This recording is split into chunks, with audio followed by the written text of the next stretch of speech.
सेठी साहब तैयार है, पालिया साहब तैयार है और एसपीएल भी तैयार है।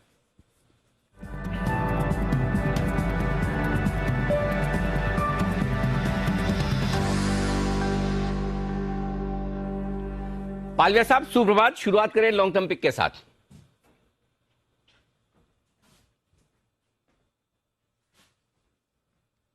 पालिया साहब अनम्यूट हो जाइए, अब आपको राष्ट्र के नाम संदेश देना है।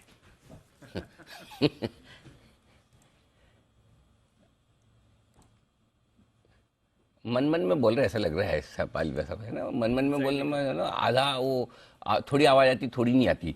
तो पालिया साहब को पूरे वार्म अप होने के बाद चार्ज होने देते, तब तक सेठी साहब तैयार है। सेठी साहब आज तो स्पोर्ट्स डे आप भी मना रहे?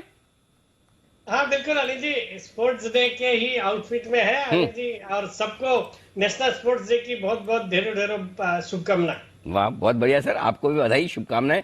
अच्छा बताइए सर, लॉन्ग टर्म पिक। बिल्कुल अनिल जी, आज की जो मेरी लॉन्ग टर्म पिक है, एक डिफेंस का स्टॉक है। स्टॉक का नाम है कोचिन शिपयार्ड, जो कि मैंने पहले भी निचले लेवल्स पे कई बार रिकमेंड करा हुआ है। आज 300 कुछ 75-80 के आसपास ये ट्रेड करता है। भारत की पहली शिपयार्ड है, शिप बिल्डिंग के कारोबार में है, फिर बहुत ही अच्छे क्लाइंट्स हैं, Indian Navy, Coast Guard, Shipping Corporation of India, और भारत में जो मेक इन इंडिया पे सरकार का फोकस है, डिफेंस पे फोकस है, और फिर आज तो खबरें भी है डिफेंस सेक्टर को लेके, जो इंडिजिनियस इक्विपमेंट्स प्रोक्योर करेगी सरकार। तो उन सबको देखते हुए मुझे लगता है डिफेंस सेक्टर का स्टॉक बहुत अच्छा करेगा। वैल्यूएशन के लिहाज से बहुत ही सस्ता है, एक जबरदस्त 20,000 करोड़ के करीब की ऑर्डर बुक है, फिर अच्छे ऑपरेटिंग प्रॉफिट मार्जिन है, अच्छे रिटर्न रेशियोज, और डिविडेंड भी पिछले साल दिया इस कंपनी ने 16 रुपए 60 पैसे, जो कि अराउंड 4-4.5% की डिविडेंड यील्ड होती है। मुझे लगता है इस स्टॉक को करंट लेवल्स पे निवेश करें इस स्टॉक में, और मेरा इसमें 9 से 12 महीने का टारगेट है 450 रुपए। ओके, ये है आपके लिए सेठी साहब की तरफ से कोचिन शिपयार्ड खरीदारी करने की राय है। आइए जय ठक्कर है तैयार, 10 की कमाई का स्टॉक पहले ले लिया जाए। जैसे जय बताइए। अनिल जी, मेरा भी स्टॉक डिफेंस में से ही है अनिल जी, और जैसे सेठी साहब ने कहा कि इस सभी स्टॉक्स एक्शन में है और आज एक अच्छा मोमेंटम वहां पे देखने मिल रहा है। तो मजगांव डॉक, इसको खरीद कर अनिल जी चलना है। 380 के आसपास ये ट्रेड कर रहा है और काफी एक अच्छे बड़े कंसोलिडेशन में से इसमें से एक ब्रेकआउट अनिल जी देखने मिल रहा है। 330 से लेकर 230 की जो रेंज है उसमें बहुत ही अच्छा एक्सपांडिंग ट्रायंगुलर पैटर्न फॉर्म हुआ है, जिसे हम कहते हैं कि एक ब्रॉडनिंग पैटर्न भी कहते हैं, उसमें से एक ब्रेकआउट है। मोमेंटम में क्लियर कर बाय क्रॉसओवर देखने मिला, और लास्ट ट्रेडिंग सेशन में इसमें बहुत ही बढ़िया वॉल्यूम्स में भी एक अच्छा अपटिक देखने मिला। तो I think it's a price volume momentum breakout Mazagon Dock. इसके जो टारगेट्स ऊपर में निकल कर आ रहे हैं, दैट इज 460, 460 के टारगेट्स के लिए इसको खरीदना है। 340 का आप एक लगाइए स्टॉप लॉस, तो 40 पॉइंट्स नीचे और लगभग 80 पॉइंट्स ऊपर 1:2 का रिस्क रिवॉर्ड बन रहा है यहाँ पे। जय, मेरे को ऐसा लगता है कि जय को सबसे ज्यादा जानने वाले में मेरा दूसरा नंबर है, मैं नंबर 2 पे हूँ। पहले नंबर पे तो जय को पता ही है कौन जानता है, वो तो रिप्लेस नहीं हो सकता मामला। मैं अभी जैसे आपने बोला मैंने डिफेंस स्टॉक चुना है, दीप को पूछे मैंने क्या बोला था? मजगांव डॉक बोलने से पहले बोल दिया आपके बोलने के पहले मैंने कहा मजगांव। हाँ, मतलब मैं समझ गया कि कौन सा स्टॉक आने वाला है। अच्छा बाय द वे, इसमें कोई डाउट ही नहीं है। हाँ, तो कभी भी आपको ऐसा लगे कि मैं आपको नंबर 1 से ज्यादा जानने की कोशिश कर रहा हूं तो मुझे बता देना, मैं वहीं रुक जाऊंगा। वो जगह रिप्लेस नहीं होनी चाहिए, राइट? तो मामला काफी करीब है। ठीक है, मैं थोड़ा 1-2 गलतियां करता हूँ। अच्छा, मैं सोचा था कि या तो BL HL दे सकते हैं फ्यूचर्स में, फिर मैंने कहा नहीं, 10 की कमाई तो कैश ही देंगे। कैश देंगे तो कौन सा देंगे? मेरे दिमाग में आया मजगांव, वही नहीं। चलिए, भारत डायनेमिक्स भी हो सकता था, लेकिन मजगांव में दिमाग। तो इसलिए मैंने दीप को बोला, मैंने कहा दीप मजगांव डॉक, और तुरंत आप तीनों शिपयार्ड स्टॉक्स रेकमेंड हो गए। डिफेंस में बड़ा एक्शन हो रहा है। छोटा सा ब्रेक, जल्द लौटेंगे।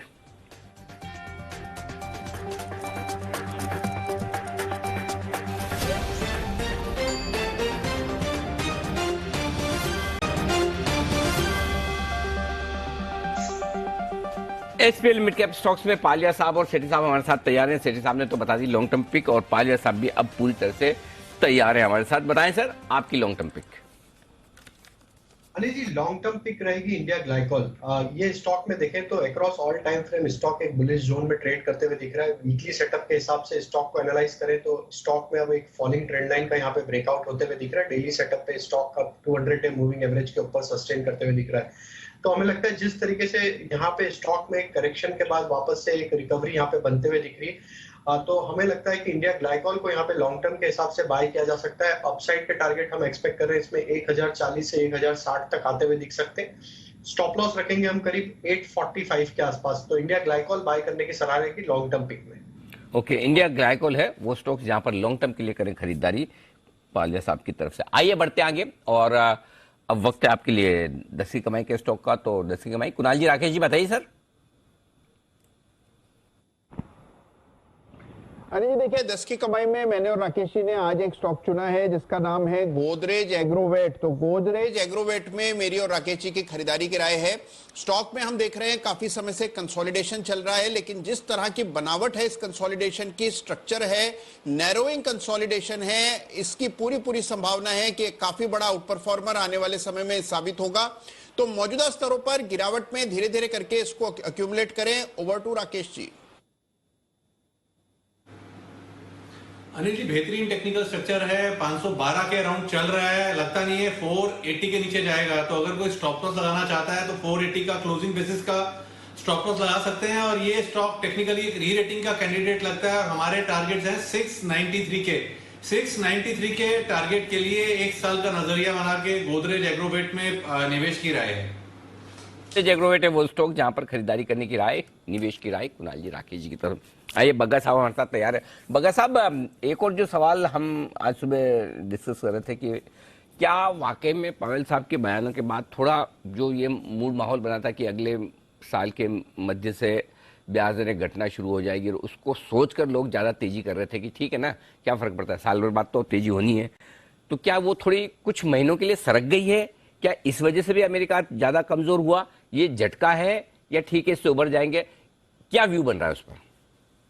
नहीं अनिल जी, बिल्कुल पहला कहूंगा कि झटका है और इससे 6 महीने आगे बढ़ गया है। और जैक्सन होल से जो मैंने फ्राइडे को भी आपको बताया था, 4 जो गवर्नर्स का बयान आया था, सबने यही कहा था कि 4% 2023 के अंत तक दिखता है, रेट कट हमें 24 से पहले नहीं दिखता है। तो वही पावल ने इतना क्लियरली नहीं बोला, उन्होंने बस जनरल चीजें बोल के और बहुत हॉकिश रख के छोड़ दिया। बट एक बहुत आसान तरीका रहता है अनिल जी ये सब देखने के लिए, वो रहता है 2 साल का पेपर कहाँ है, क्योंकि वो बता रहा है कि 2 साल की अवधि में मार्केट कहाँ देख रहा है रेट को। वो जो 345 पे पहुंच गया है, तो आपको दिख रहा है कि 2 साल बाद भी 2024 के अगस्त तक आपको 3.45 दिख रहा है रेट। तो ये बता रहा है जो रेट बढ़ा 3.1 से 3.45 भाग गया, तो मार्केट काफी रिस्क ऑफ हुआ उस स्पीच के बाद, क्योंकि जुलाई के बाद मार्केट ने यही सोच लिया था कि पिवट आ गया और ये अब नरमी करेंगे अगले साल तक। और अभी जो रेट हाइक है 25-25 के 2-3 और करके रुक जाएंगे फरवरी तक। अब क्या हो गया है कि लग रहा है कि जून तक रेट बढ़ेंगे, और अभी जो टर्मिनल रेट दिख रहा है 3.6 मार्केट लगा रहे हैं, बट 21 सितंबर को ये डॉट प्लॉट लेके आएंगे। जो पुराना डॉट प्लॉट था जून का, वो 3.4 तक का था टर्मिनल, अब मुझे लगता है 4% पर चला जाएगा, जिस तरह से ये पब्लिक बयान दे रहे हैं। और मार्केट ने उसको पचा लिया है। मार्केट अब सोच रहा है कि 4% 2023 के एंड तक रेट जाएगा, तो ज्यादातर पचा लिया गया है। अब देखते हैं 21 को क्या होता है, बट उसके चलते काफी साइडवेज मार्केट हो सकता है। इसमें 2 पॉजिटिव मूव आ सकते हैं। एक तो ये जो जॉब क्रिएशन नंबर आना है फ्राइडे का, अगर वो इतना हाई ना आए, अब ये जुलाई में जो नंबर आया था वो डबल आ गया था, 2.5 लाख से 5.25 लाख जॉब्स क्रिएशन दिख गया था, तो उससे लगा कि फेड और रेट बढ़ाएगा। तो एक तो जॉब क्रिएशन इतना स्ट्रांग ना आए, अगर स्ट्रांग आया तो ये हो जाएगा कि फेड के पास तो और मौका है और रेट बढ़ाने का, तब मार्केट और गिरता है। तो फ्राइडे की जो यूएस की जॉब क्रिएशन नंबर है वो बहुत इंपॉर्टेंट है। दूसरा है कि मध्य सितंबर में जो इनका सीपीआई डेटा आएगा अगस्त के लिए, तो जिस तरह से इनका इन्फ्लेशन गिरा 9.1 से 8.6 हेडलाइन इन्फ्लेशन, या कोर देखें या जो पीसीई जो फेड देखता है पर्सनल कंजम्पशन एक्सपेंडिचर, वो काफी गिर रहा है और वो बढ़ना बंद किया है।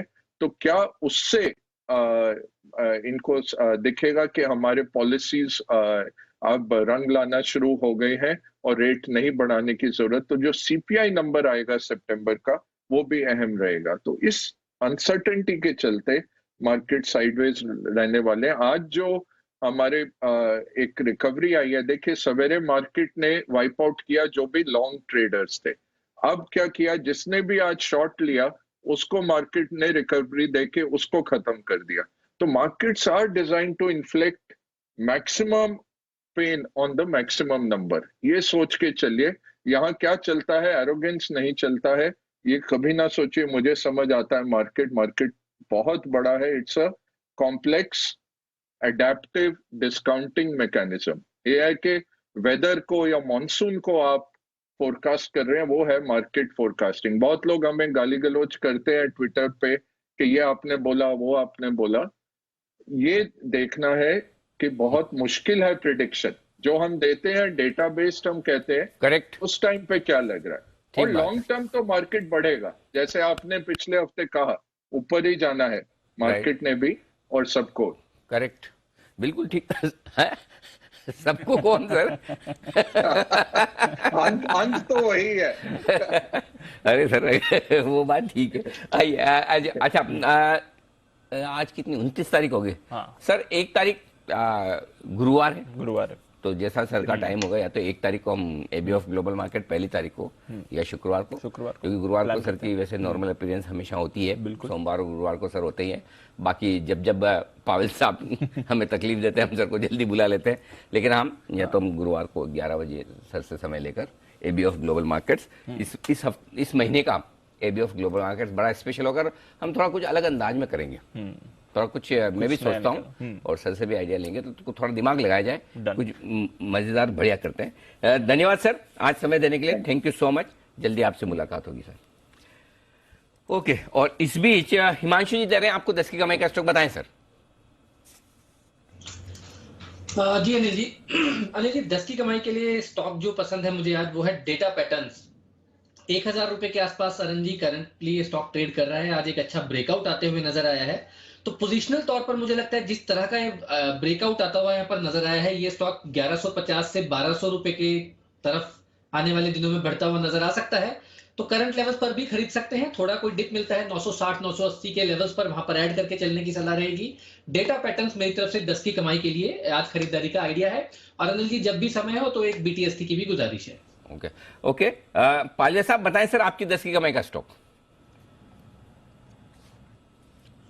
अनिल जी मेरा पोजिशनल पिक जो रहेगा वो रहेगा edges cam, edges logistic.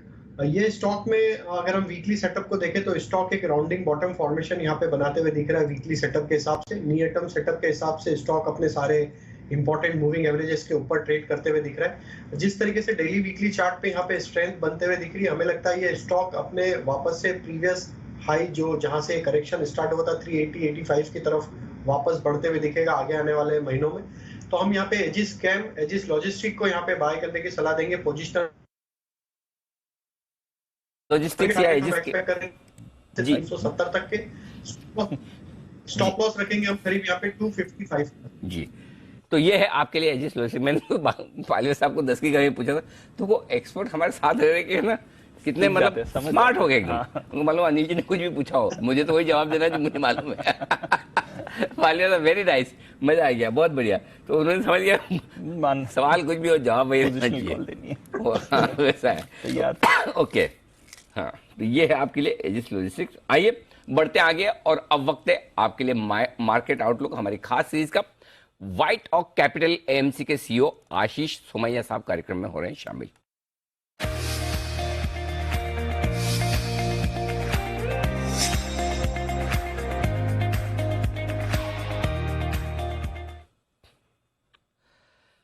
Ashish ji नमस्कार सर, स्वागत है आपका। सबसे पहले तो आपको बधाई, क्योंकि पिछली मुलाकात हमारी जब हुई थी तो आपने अपना पहला फंड लॉन्च किया था और जो हमें पता चला नंबर्स जो आए, बहुत ही सक्सेसफुल लॉन्च आपका रहा, आपके एनएफओ को रेस्पॉन्स भी बड़ा जबरदस्त मिला। तो सर पहले तो बधाई स्वीकार करें। Thank you sir. बिल्कुल सर। अच्छा सर, अब बताएं, हमारी खास सीरीज है मार्केट आउटलुक, और जिस तरह से ग्लोबल और लोकल मार्केट्स में एक्शन भरपूर है और एक्शन दोनों ही तरफ का है, हमने सोचा आपको आमंत्रित करके एक बार बाजार के डायरेक्शन पर राय ली जाए, स्पेशली जब फेड की मीटिंग के बाद थोड़े सब लोग हिले हुए हैं, डरे हुए हैं। बताएं सर, पहले ग्लोबल मार्केट्स पर एक बार राय दें। क्या अमेरिका में डर, तकलीफ, गिरावट, रिसेशन, मंदी, धीमापन, ये सारे शब्द ज्यादा सुने जाएंगे अब? सर एक्चुअली देखिए क्या है कि पिछले अमेरिका में सबसे पहले तो मैं हमेशा हमारे जितने भी निवेशक हैं, दर्शक हैं, या मैं भी जितना ट्रैवल करता हूं, मैं जब लोगों को मिलता हूं, तो जब लोग बहुत मंदी और महंगाई के बारे में बहुत चिंता व्यक्त करते हैं, तो ऐसा नहीं कि चिंता नहीं होनी चाहिए, बट मैं उनका पासपोर्ट जरूर पूछता हूं उनसे, क्लैरिफाई करने के लिए कि अमेरिकन सिटीजन है कि अभी भी इंडिया में ही रहते हैं। क्योंकि अमेरिका में मंदी होनी चाहिए, इसके अलग कारण है, और हमारे यहाँ पे क्या सिचुएशन है उसके अलग ड्राइवर्स और उसके अलग पोजीशन है। तो अमेरिका में अगर आप देखें तो 2010 से 2020 तक पहले तो बहुत तेजी हुई, उसके बाद कोविड, हमारे जितनी बड़े लॉकडाउन या इतनी मार नहीं थी उनपे, फिर भी इन्होंने सब लोगों के बैंक अकाउंट में किसी को $3,000, किसी को $5,000 इस तरीके से क्रेडिट किया, इतनी डिमांड को बढ़ावा दिया। फिर जाकर के सप्लाई चेन के डिसरप्शन, लॉजिस्टिक्स के इश्यूज, चाइना का लॉकडाउन, फिर जाकर के ये तेल, कमोडिटी, मेटल, यूक्रेन का वॉर। तो इन्फ्लेशन का जो हवन है उसको भड़काने के लिए जो भी चीजें कर सकते थे वो सारी चीजें कर ली उन्होंने पिछले 10-12 साल में, और नतीजा अब ये है कि हिस्टोरिकली हाईएस्ट महंगाई का सिचुएशन है। तो इस महंगाई के ऊपर नियंत्रण पाने के लिए इनको एक बार मंदी तो लानी ही पड़ेगी, या कहते हैं कि भाई महंगाई को कंट्रोल कर रहे हैं और आर्थिक व्यवस्था को सॉफ्ट लैंडिंग करेंगे या धीमे धीमे इसको स्लो करेंगे, लेकिन ये शायद सॉफ्ट लैंडिंग कैसे होता है अपने को नहीं पता, लेकिन अल्टीमेटली क्या है कि एक बार तो मंदी की तरफ का रुख बनेगा।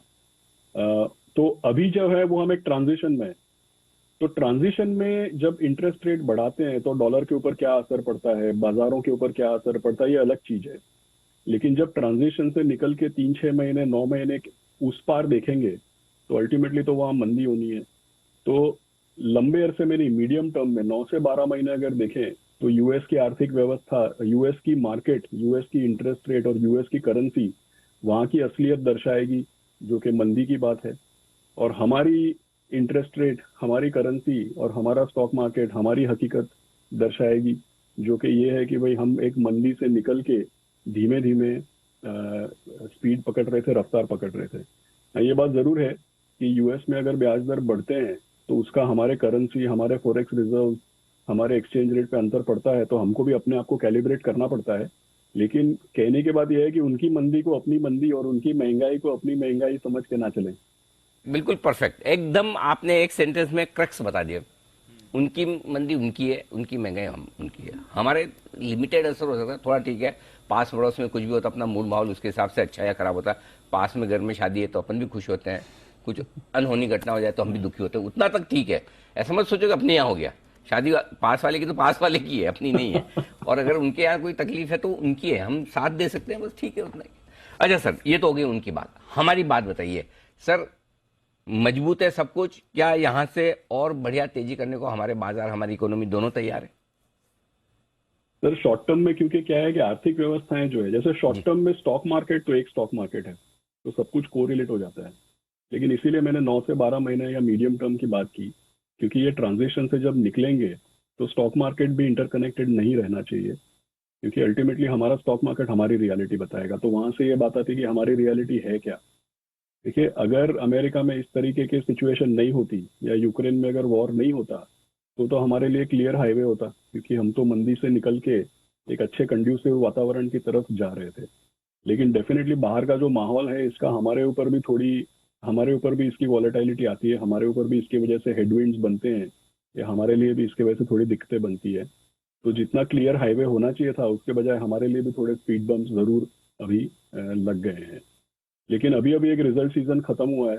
रिजल्ट सीजन से अगर आप देखें तो कोई बहुत बड़े, मतलब कुल के लेवल पे 4-5% के जो भी स्ट्रीट के एस्टिमेट्स या कंसेंसस हम देखते हैं, तो कुल मिला के अगर आप देखें तो 23 करंट ईयर का बोलते हैं 840-845 का निफ्टी ईपीएस होना चाहिए।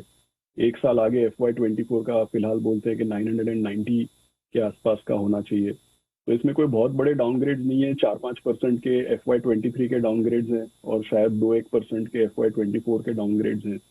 तो कुल मिला के हमारे यहाँ पे जो सिचुएशन है वो बाहर के माहौल की वजह से थोड़े स्पीड बम जरूर बन रहे हैं, लेकिन मार्केट कोई बहुत एक्सपेंसिव नहीं है। हाँ, शॉर्ट टर्म में ये बात जरूर है कि 15,000 से हम बिल्कुल तेजी की तरफ 18,000 तक गए, फिर एक करेक्शन आया। तो बाहर के माहौल की वजह से जैसा मैंने बताया शॉर्ट टर्म में स्टॉक मार्केट्स कोरिलेट हो जाते हैं, तो शॉर्ट टर्म में ऊंच नीच हो सकती है 3 से 6 महीने में, सतर्क रहना चाहिए। 18,000 हो जाए तो ऐसा नहीं समझिए कि 21 हो जाएगा, बट ये भी जरूर है कि अगर फिर से 15 आए तो ये नहीं समझिएगा कि 12-13 हो जाएगा। थोड़े समय के लिए ये range bound volatility plus minus रहेगा, लेकिन इसके पार हमको देखना है, 6-9 महीने के आगे हमको देखना है, फिर चीजें क्लियर हो सकती हैं। तो ये आपके लिए भारतीय अर्थव्यवस्था और भारतीय मार्केट पर भी राय। अच्छा सर बताएं, अब निवेश के मौके कहां दिख रहे हैं आपको हमारे बाजार में?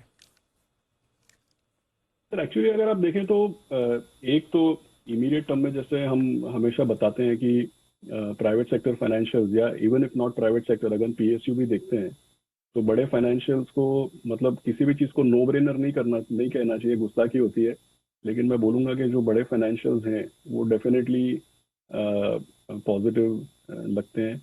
अगर आप देखें तो IT भी जो है, हमको लगता है कि हमेशा जब US से न्यूज आती है तो सब समझते हैं कि जैसे अभी फिलहाल प्राइसिंग प्रेशर, US की न्यूज, ये सब लेकर के IT खराब हुआ, लेकिन हकीकत ये है कि जितनी बार जब भी कोई मंदी आती है, जब भी कोई ग्लोबल क्राइसिस आता है, तो एफिशिएंसी, प्रोडक्टिविटी, हर चीज को लेकर के IT स्पेंड बढ़ना ही बढ़ना है। या नए प्रोडक्ट्स या नए ट्रेंड्स आते हैं या तो फिर एफिशिएंसी, प्रोडक्टिविटी की रिक्वायरमेंट आती है। तो ये तो हमारे पोर्टफोलियोज में ये टॉप सेक्टर्स हैं।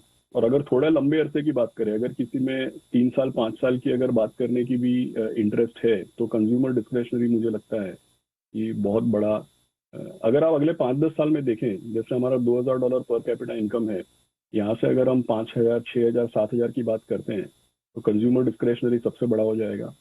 पिछले 10-15 साल में अगर आप चाइना को भी देखें तो उनके स्टॉक मार्केट में लिस्टेड सेगमेंट में सबसे बड़ा सेक्टर एक्चुअली कंज्यूमर डिस्क्रिशनरी। हमारे यहाँ पे फाइनेंशियल्स एंड IT है, वहाँ पे कंज्यूमर डिस्क्रिशनरी सबसे बड़ा सेक्टर है। तो अगर लंबे ट्रेंड्स की बात करें तो ये हमारा पोर्टफोलियो हमेशा डाइवर्सिफाइड रहेगा, लेकिन क्योंकि सवाल सेक्टर्स पे है तो ये चीजें मैं शेयर कर रहा हूँ। तो ये IT और फाइनेंशियल, ये 2 ऐसे सेक्टर हैं जो बहुत ही बेहतरीन सेक्टर। IT शेयर में तो करेक्शन भी काफ़ी बेहतर होता हुआ दिख रहा है।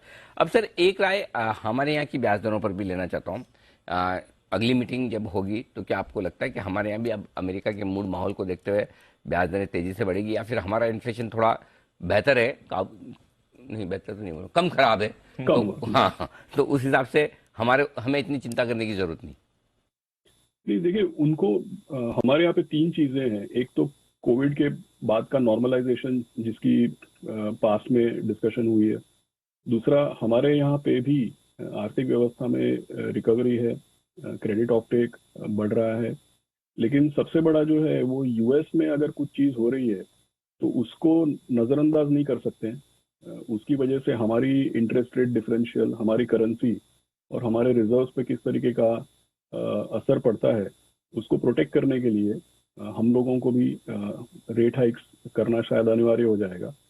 तो ये एक स्पीड बम से मेरा यही मतलब था कि ये एक नेगेटिव है कि अगर अपनी डोमेस्टिक कंडीशंस की वजह से हम अगर रेट बढ़ाते तो हम खुश होते कि भाई तेजी है, यहाँ पे रेट बढ़ रहा है, पैसे की डिमांड बढ़ रही है, केपेक्स बढ़ रहा है, इन्वेस्टमेंट साइकिल पिकअप हो रही है। तो अगर हमारे डोमेस्टिक कंडीशंस की वजह से रेट्स बढ़ते तो हम खुश होते, लेकिन टू दी एक्सटेंट के भाई बाहर के प्रेशर की वजह से हमको अपने रेट्स को कैलिब्रेट करना पड़ रहा है, वो एक नेगेटिव है। वही था मेरा स्पीड बम से, मेरा वही मतलब था।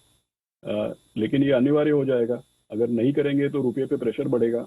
आप देख रहे हैं जैसे फॉरेक्स बैलेंस भी मेरे ख्याल में टॉप से लेके अभी तक 51 बिलियन निकल चुका है। तो डेफिनेटली मुझे ऐसा लगता है कि नियर टर्म में हमारे यहाँ पे इंटरेस्ट रेट पे भी प्रेशर बनेगा ऊपर की तरफ। तो ये है आपके लिए पूरा का पूरा आउटलुक आशीष सोमैया सर की तरफ से। सर बहुत बहुत धन्यवाद आपका समय देने के लिए और ये विस्तार से बताने के लिए। आइए बढ़ते आगे और तैयार है सिमी जी, वक्त है उनकी तरफ से 10 की कमाई के स्टॉक है। सिमी जी बताइए। अनिल जी, आज का 10 की कमाई का स्टॉक होगा राइट्स। मेरे तरफ से आज का 10 की कमाई का होगा राइट्स। राइट्स में जो फॉर्मेशन है, लास्ट 10 ट्रेडिंग सेशन, लास्ट एक महीने का जो एवरेज वॉल्यूम है, वो वॉल्यूम आज पार कर चुका है। आज खबर भी था और मुझे लगता है कि सुबह दीपांशु ने मुझसे व्यू मांगा था 320 का 317 के आसपास इसका 52 वीक हाई है, वो तो मैं एक्सपेक्ट कर रही हूँ कि आज ही के आज क्रॉस हो जाएगा। इसका जो ओवरऑल नजरिया है मेरा, एक महीने 2 महीने का नजरिया से मुझे लगता है कि ये आंखें बंद करके 400-420 तक जा सकता है। तो 297-98 के आसपास भाव है, यहाँ पे खरीदने का सलाह होगा। 280 के नीचे स्टॉप लॉस मेंटेन करना रहेगा। पहला टारगेट होगा 320, क्योंकि वही उसी के आसपास इसका 52 वीक हाई है। उसके बाद सीधा 380, 400, 420, ये सारे 1 से 2 महीने के नजरिए से राइट्स को खरीदने का सलाह होगा। कि राइट्स है वो स्टॉक जहां पर सिमी जी की तरफ से खरीदारी करने की राय 10 की कमाई के तौर पर आती है। आइए कुछ बेहतरीन पिक्स आपके लिए आने को तैयार है एसपीएल मिड कैप स्टॉक्स की। उससे पहले तरुण शर्मा हमारे संवाददाता हमारे साथ तैयार है और तरुण शर्मा जो खबर लेकर आए हैं,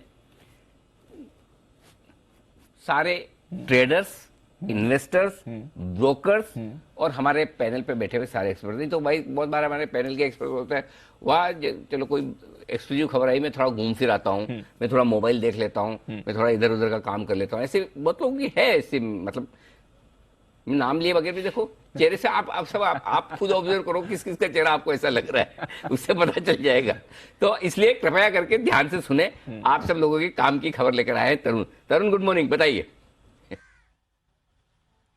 बिल्कुल गुड मॉर्निंग सर। ये जो खबर है वो ब्रोकर्स के लिए चाहे नेगेटिव होगी, लेकिन निवेशक जो या ट्रेडर्स हैं उनके लिए एक बहुत बड़ी खबर है, क्योंकि अब जिस तरीके से आप मोबाइल पे अपना नंबर चेंज कर सकते हैं, यदि आपकी मोबाइल सर्विस प्रोवाइडर्स है वो आपको अच्छी सर्विस नहीं दे रहा, उसी तरीके से अब निवेशक जो है वो अपने ब्रोकर को भी चेंज कर सकते हैं।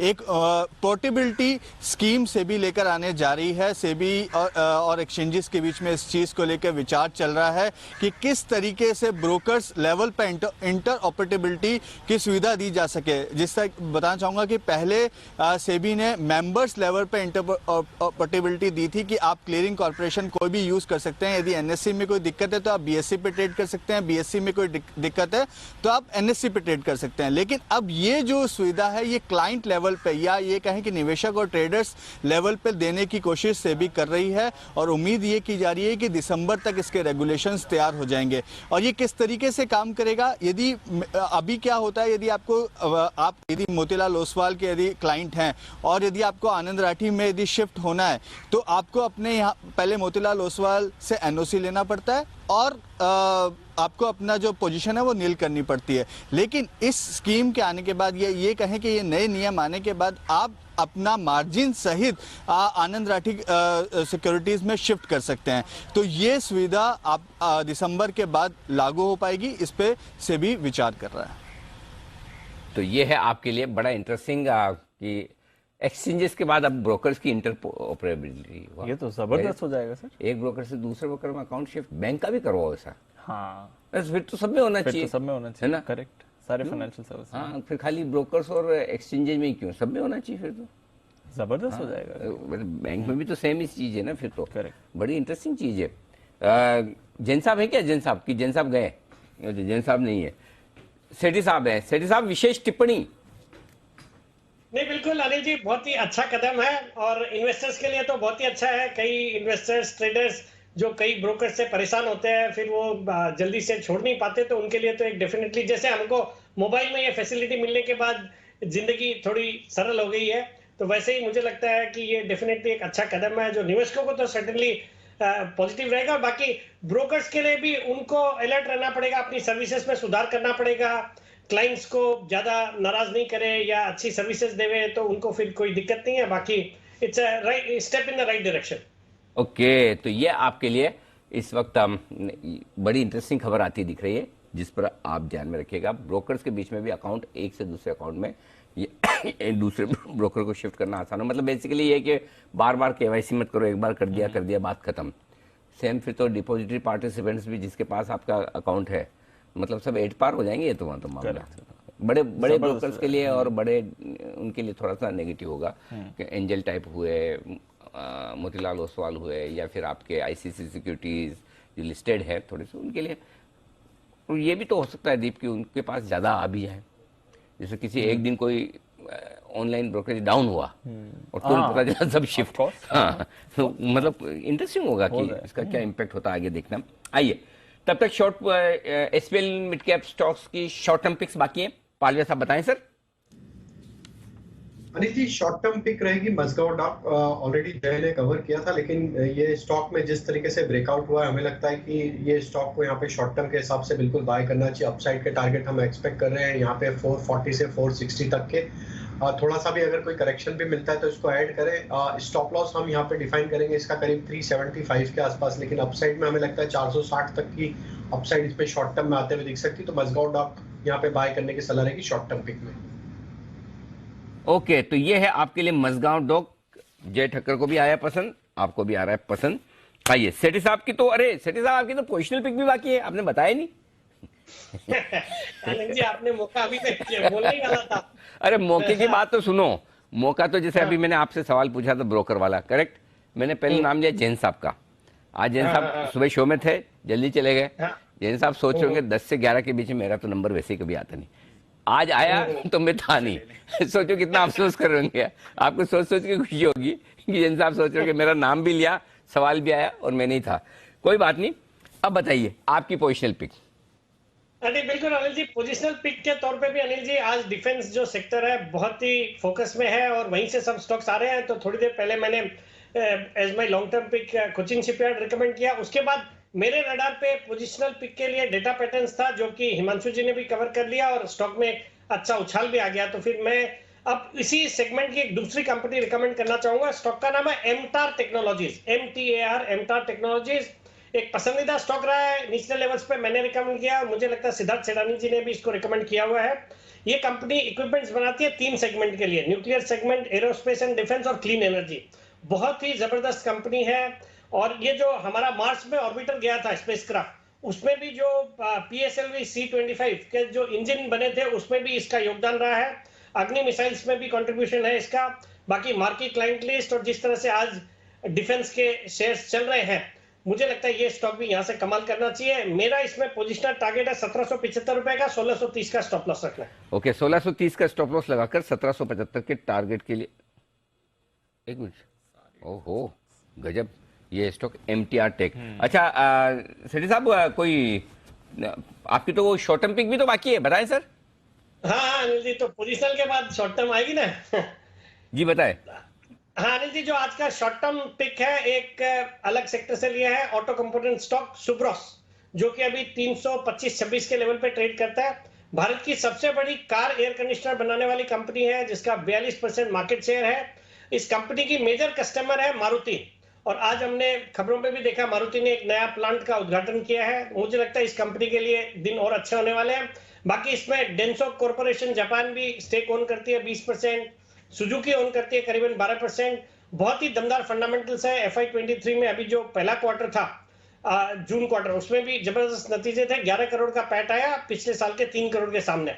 बाकी अनिल जी, एक फंडामेंटली अच्छी कंपनी है और मुझे लगता है इस बाजार में जहां माहौल थोड़ा खराब है, एक अच्छा मौका है इस स्टॉक को खरीदने का। 340 से शॉर्ट टर्म टारगेट, 320 का स्टॉप लॉस। के तो सुब्रो से आपकी शॉर्ट टर्म पिक। और जो जैन साहब की हम बात कर रहे थे, गायब कहाँ हो गए 10 से 11 के बीच में? गायब नहीं हुए, छोटा सा ब्रेक लिया था, क्योंकि इस ब्रेक के बाद फिर जैन साहब आ जाएंगे। आप सोचेंगे क्यों? तो हमारा विशेष कार्यक्रम आ रहा है और वो विशेष कार्यक्रम है चैंपियन स्टॉक्स। आज नेशनल स्पोर्ट्स डे है, तो उस उपलक्ष्य में हम आपको कुछ बड़े इंटरेस्टिंग स्टॉक्स और उनको खिलाड़ियों के साथ जोड़कर बताने वाले हैं और उन पर जैन साहब देंगे अपनी रिकमेंडेशन। और एक खिलाड़ी की जिंदगी में दीप, जो सबसे बड़ा क्षण होता है वो ये होता है कि जब वो गोल्ड मेडल जीतता है, और गोल्ड मेडल जीतने के बाद जब वो पोडियम पे खड़े होकर मेडल लेते हैं, तब राष्ट्रगान बजता है। बिल्कुल राइट, तो वो राष्ट्रगान सुनने में और जब वो आपको गूज बम्स और रोंगटे खड़े होते हैं, वो फीलिंग्स ही अलग है। तो मतलब हम तो देखते देखते एकदम जोश में आ जाते हैं। तो सोचिए जो खिलाड़ी इतना बड़ा प्रदर्शन कर रहे हैं, उनका क्या उस समय भावनाएं होंगी। तो आज जब हम हर रोज शो का समापन करते हैं देश के प्रति सम्मान के साथ, देश के सैनिकों के सम्मान के साथ, ये भी हमारे सैनिक हैं, ये भी हमारा राष्ट्र का गौरव बढ़ाने वाले सारे खिलाड़ी हैं। तो आज का सैल्यूट देश के उन सभी खिलाड़ियों के लिए भी है जिन्होंने देश का नाम, सम्मान, गौरव बढ़ाया है। तो आइए आप सब लोग खड़े होकर सम्मान करेंगे। जय हिंद।